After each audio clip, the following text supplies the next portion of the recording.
जय श्री राम दोस्तों, कैसे हैं आप सभी। तो कल आप सभी को याद होगा हमने चौपाइयाँ पढ़ ली थी, पर दोहा नंबर 10 तक पढ़ लिया था, पर इसका अर्थ हमने नहीं पढ़ा था। तो आज हम अर्थ से कंटिन्यू करेंगे।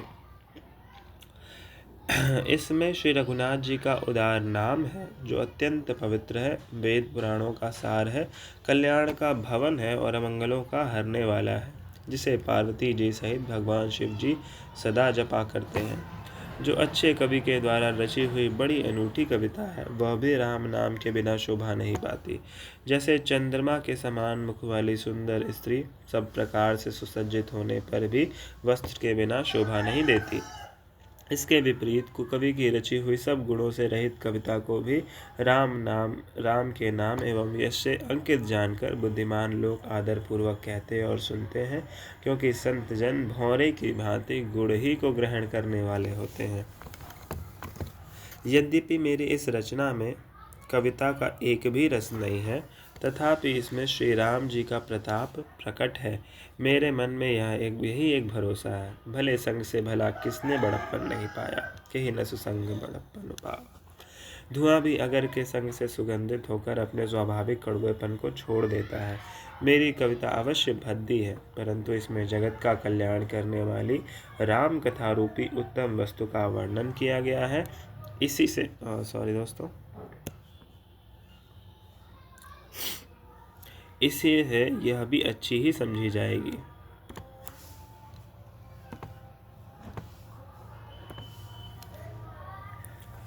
तुलसीदास जी कहते हैं कि श्री रघुनाथ जी की कथा कल्याण करने वाली और कलयुग के पापों को हरने वाली है। मेरी इस भद्दी कविता रूपी नदी की चाल पवित्र जल वाली नदी गंगा जी की चाल की भांति टेढ़ी है। प्रभु श्री रघुनाथ जी के सुंदर यश के संग से यह कविता सुंदर तथा सज्जनों के मन को भाने वाली हो जाएगी। शमशान की अपवित्र राख भी श्री महादेव जी के अंग से सुख संग से सुहावनी लगती है, स्मरण करते ही पवित्र करने वाली होती है। श्री राम जी के यश के संग से मेरी कविता सभी को अत्यंत प्रिय लगेगी, जैसे मलय पर्वत के संग से काष्ठमात्र चंदन बनकर वंदनीय हो जाता है। फिर क्या कोई काठ की तुच्छता का विचार करता है। श्यामा गौ काली होने पर भी उसका दूध उज्ज्वल और बहुत गुणकारी होता है, यही समझकर सब लोग उसे पीते हैं। इसी तरह गंवारू भाषा में होने पर भी श्री सीता राम जी के यश को बुद्धिमान लोग बड़े चाव से गाते और सुनते हैं। तो हमारा अर्थ कंप्लीट होता है। अब हम चौपाइयों की ओर बढ़ रहे हैं। श्री राम जय जय राम, श्री राम जय जय राम, श्री राम जय जय राम, श्री राम जय राम। मणिमानिक मुकुता छवि जैसी, अहि गिरि गज सिर सोहन तैसी, नृप किरीट तरुणी तनु पाई, लहहि सकल शोभा अधिकाई। तैसे ही सुकबि कबित बुध कहहि, उपजहि अनत अनत छबि लहहि, भगति हेतु विधि भवन बिहाई, सुमिरत सारद आवति धाई। रामचरित सर बिनु अनवाय, सो श्रम जाय न कोटि उपाय, कबि कोबिद अस हृदय बिचारी, गावहि हरि जस कलिमल कीन्हे प्राकृत जन गुण गाना, सिर धुनि गिरा लगत पछिताना, हृदय सिंधु मति सीप समाना, स्वाति शारदा कहहि सुजाना। जो बर शई बर बारी विचारु, होहि कबित मुकुता मनि चारु। श्री राम जय जय राम, श्री राम जय जय राम। जुगुति पेधि पुनि पोयहि, रामचरित बरताग, पहिरहि सज्जन बिमल उर, शोभा अति अनुराग। श्री राम जय जय राम, श्री राम जय जय राम। तो अर्थ पढ़ते हैं दोस्तों। मणि, माणिक और मोती की जैसी सुंदर छवि है, वह सांप, पर्वत और हाथी के मस्तक पर वैसी शोभा नहीं पाती। राजा के मुकुट और नवयुवती के स्त्री के शरीर को पाकर ही ये सब अधिक शोभा को प्राप्त होते हैं। इसी तरह बुद्धिमान लोग कहते हैं कि सुकवि की कविता भी उत्पन्न और कहीं होती है और शोभा अन्यत्र कहीं पाती है। अर्थात कवि की वाणी से उत्पन्न हुई कविता वहीं शोभा पाती है जहाँ उसका विचार, प्रचार तथा उसमें कथित आदर्श का ग्रहण और अनुसरण होता है। कवि के स्मरण करते ही उसकी भक्ति के कारण सरस्वती जी ब्रह्मलोक को छोड़कर दौड़ी आती हैं। सरस्वती जी की दौड़ी आने की वह थकावट रामचरित रूपी सरोवर में उन्हें नहलाए बिना दूसरे करोड़ों उपायों से भी दूर नहीं होती। कवि और पंडित अपने हृदय में ऐसा विचार कर कलयुग के पापों को हरने वाले श्रीहरि के यश का ही गान करते हैं। संसारी मनुष्यों का गुणगान करने से सरस्वती जी सिर धुन धुन कर पछताने लगती हैं कि मैं क्यों इसके बुलाने पर आई। बुद्धिमान लोग हृदय को समुद्र, बुद्धि को सीप और सरस्वती को स्वाति नक्षत्र के समान कहते हैं। इसमें यदि श्रेष्ठ विचार रूपी जल बरसता है तो मुक्तामणि के समान सुंदर कविता होती है। उन कविता रूपी मुक्तामणियों को युक्ति से बेध कर फिर रामचरित रूपी सुंदर तागे में पिरोकर सज्जन लोग अपने निर्मल हृदय में धारण करते हैं, जिससे अत्यंत अनुराग रूपी शोभा होती है। वे आत्यांतिक प्रेम को प्राप्त होते हैं। तो हमने अभी मीनिंग्स यानी अर्थ पढ़ लिया। फिर से अब हम चौपाइयों की ओर बढ़ेंगे। हमने दोहा नंबर 11 तक कंप्लीट कर लिया। चलिए सही स्पीड से जा रहे हैं हम, तो आगे बढ़ते हैं। श्री राम जय राम जय जय राम, श्री राम जय राम जय जय राम, श्री राम जय राम जय जय राम, श्री राम जय राम जय जय राम।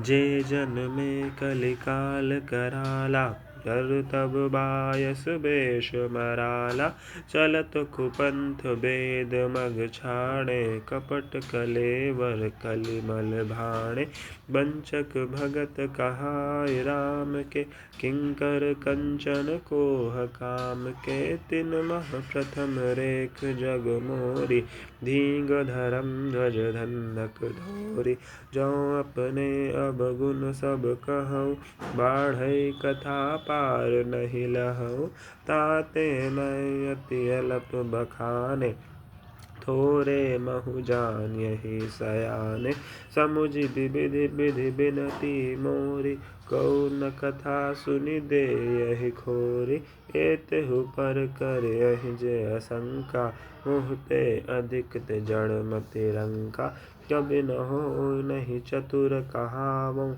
मति अनुरूप राम गुण गावो, कह रघुपति के चरित अपारा, कह मति मोरि निरत संसारा, जहि मारुत गिरि मेरु उड़ाहि, कहूँ तूल देखे नाहि। जहि मारुत गिरि मेरु उड़ाहि, कहो तूल केहि लेखे माहि, समुझत अमित राम प्रभुताई, करत कथा मन अति कदराई, श्री राम जय जय राम, श्री राम जय जय राम। शारद शेष महेश विधि आगम निगम पुराण, नेति नेति कहि जासु गुण, करहि निरंतर गान, श्री राम जय जय राम, श्री राम जय जय राम। तो अर्थ की ओर चलते हैं दोस्तों। जो कराल कलयुग में जन्मे हैं, जिनकी करनी कौवे के समान है और वेश हंस का सा है, जो वेद मार्ग को छोड़कर कुमार्ग पर चलते हैं, जो कपट की मूर्ति और कलयुग के पापों के भाड़े हैं, जो श्री राम जी के भक्त कहलाकर लोगों को ठगते हैं, जो धन, लोभ, क्रोध और काम के गुलाम हैं, जो धींगा धींगी करने वाले, धर्मध्वजी, धर्म की झूठी ध्वजा फहराने वाले दंभी और कपट के धंधों का बोझ ढोने वाले हैं, संसार के ऐसे लोगों में सबसे पहले मेरी गिनती है। यदि मैं अपने सब गुणों को कहने लगूं तो कथा बहुत बढ़ जाएगी और मैं पार नहीं पाऊंगा। इससे मैंने बहुत कम अवगुणों का वर्णन किया है। बुद्धिमान लोग थोड़े ही में समझ लेंगे।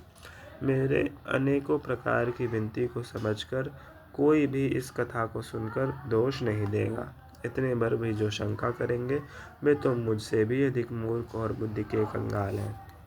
मैं ना तो कवि हूँ न चतुर कहलाता हूँ। अपनी बुद्धि के अनुसार श्री राम जी के गुण गाता हूँ। कहाँ तो श्री रघुनाथ जी के अपार चरित्र, कहाँ संसार में आसक्ति मेरी बुद्धि। जिस हवा से सुमेरु जैसे पहाड़ उड़ जाते हैं, कहिए उसके सामने रुई किस गिनती में है। श्री राम जी की असीम प्रभुता को समझकर कथा रचने में मेरा मन बहुत हिचकता है। सरस्वती जी, शेष जी, शिव जी, ब्रह्मा जी, शास्त्र, वेद और पुराण ये सब नेति नेति कहकर पार नहीं पाकर ऐसा नहीं कहते हुए सदा जिनका गुणगान किया करते हैं। तो ये हमारा दोहा नंबर 12 कंप्लीट होता है। अब हम आगे चौपाइयों की ओर बढ़ रहे हैं। श्री राम जय जय राम, श्री राम जय जय राम, श्री राम जय जय राम, श्री राम जय जय राम। सब जानत प्रभु प्रभुता सोई, तद्भि कहें बिनु रहा न कोई। तहाँ वेद अस कारण राखा, भजन प्रभाव भांति बहु भाखा। एक अनेह अरूप अनामा, यज सच्चिदानंद परधामा। व्यापक विश्वरूप भगवाना, तहि धरि देह चरित कृत नाना। सो केवल भगतन हित लागी, परम कृपाल प्रणत अनुरागी। जहि जन पर ममता अति छोहु, जहि करुणा करि कीन्ह न कोहु। गई बहुर गरीब नेवाजु, सरल सबल साहिब रघुराजु। बुध बर नहीं हरि जस अस जानी, करहि पुनीत सुफल निज बानी। तहि बल मैं रघुपति गुण गाथा, कहहु नाइ राम पद माथा। मुनिन्ह प्रथम हरि कीरति गाय, तहि मग चलत सुगम मोहि भाई। श्री राम जय जय राम, श्री राम जय जय राम। अति अपार जय सरथ बर, जौन रिप सेतु कराहि। चढ़ि पिपलि कऊ परम लघु, बिनु श्रम पारहि जाहि। श्री राम जय जय राम, श्री राम जय जय राम। यद्यपि प्रभु श्री रामचंद्र जी की प्रभुता को सब ऐसी अकथनीय ही जानते हैं, तथापि कहे बिना कोई नहीं रहा। इसमें वेद ने ऐसा कारण बताया है कि भजन का प्रभाव बहुत तरह से कहा गया है। अर्थात भगवान की महिमा का पूरा वर्णन तो कोई कर नहीं सकता, परंतु जिससे जितना बन पड़े उतना भगवान का गुणगान करना चाहिए, क्योंकि भगवान के गुणगान रूपी भजन का प्रभाव बहुत ही अनोखा है। उसका नाना प्रकार से शास्त्रों में वर्णन है। थोड़ा सा भी भगवान का भजन मनुष्य को सहज ही भवसागर से तार देता है। जो परमेश्वर एक है, जिनके कोई इच्छा नहीं है, जिनका कोई रूप और नाम नहीं है, जो अजन्मा सच्चिदानंद और परम धाम है, और जो सब में व्यापक एवं विश्वरूप है, उन्हीं भगवान ने दिव्य शरीर धारण करके नाना प्रकार की लीला की है। वह लीला केवल भक्तों के हित के लिए ही है, क्योंकि भगवान परम कृपालु हैं और शरणागत के बड़े प्रेमी हैं, जिनकी भक्तों पर बड़ी ममता और कृपा है, जिन्होंने एक बार जिस पर कृपा कर दी उस पर फिर कभी क्रोध नहीं किया। यहाँ पे हम श्री राम जी की कृपालुता का अच्छा वर्णन देख सकते हैं। वे प्रभु श्री रघुनाथ जी गई हुई वस्तु को फिर प्राप्त कराने वाले, गरीब निवाज, दीन बंधु, सरल स्वभाव, सर्वशक्तिमान और सबके स्वामी हैं। यही समझकर बुद्धिमान लोग उन श्री हरि का यश वर्णन करके अपने वाणी को पवित्र और उत्तम फल, मोक्ष और दुर्लभ भगवत प्रेम देने वाली बनाते हैं। उसी बल से महिमा का यथार्थ वर्णन नहीं, परंतु महान फल देने वाला भजन समझकर भगवत कृपा के बल पर ही मैं श्री रामचंद्र जी के चरणों में सिर नवाकर श्री रघुनाथ जी के गुणों की कथा कहूँगा। इसी विचार से वाल्मीकि, व्यास आदि मुनियों ने पहले हरि की कीर्ति गाई है। भाई, उसी मार्ग पर चलना मेरे लिए सुगम होगा।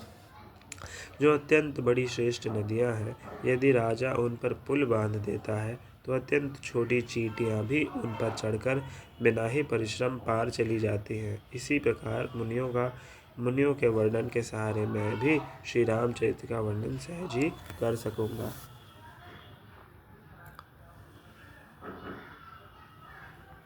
तो दोस्तों, आशा है आप सभी को मज़ा आ रहा होगा, अच्छा लग रहा होगा। तो आज की वीडियो के लिए हम इतना ही करते हैं। दोहा नंबर 13 तक हमने कंप्लीट कर लिया है। अब प्रयास करेंगे अगली वीडियो में हम आगे से कंटिन्यू करेंगे। तो तब तक के लिए साथ बने रहने के लिए धन्यवाद दोस्तों। आप सभी के चरणों में कोटि कोटि प्रणाम।